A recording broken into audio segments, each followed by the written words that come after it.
We really wanted to have a sibling for our son. We had routine doctor's visits and went for the scan. They were able to see aspects of the brain that were very malformed.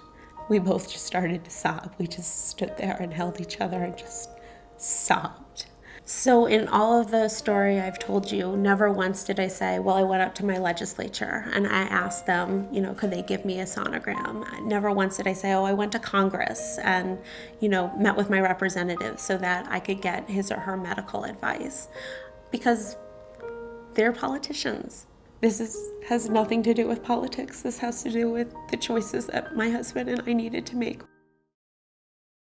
I very much wanted to have a baby. I had an 18-month-old son at the time, and my husband and I were ready to add on to our family. I went in for my ultrasound appointment. The doctor gave me the worst news that a mother could get. The baby had a big hole in its stomach. All of the contents of your abdomen, your stomach, your large and small intestines, essentially are outside of the body in a sac. It was the hardest decision I've ever had to make. Whether or not to have an abortion is a decision that should always be made between a woman, her family, her doctor, and her God. You never think the worst is going to happen. You don't ever plan for that tragedy.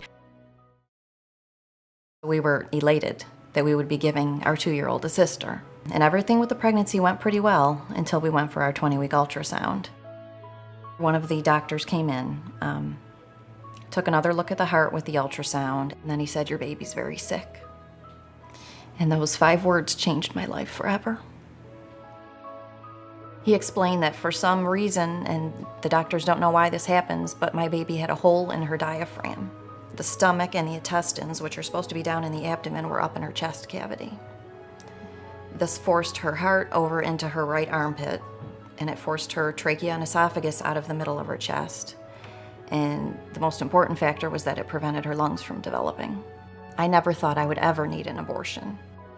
I could carry the baby to term and watch her suffocate, or I could end the pregnancy early and let her go peacefully. It wasn't just the effect that it would have had on us, it was the effect it would have had on our 2-year-old. So we decided that ending the pregnancy was the best way to proceed. We were wanting this pregnancy, we were planning this pregnancy, and I never ever thought I would need an abortion.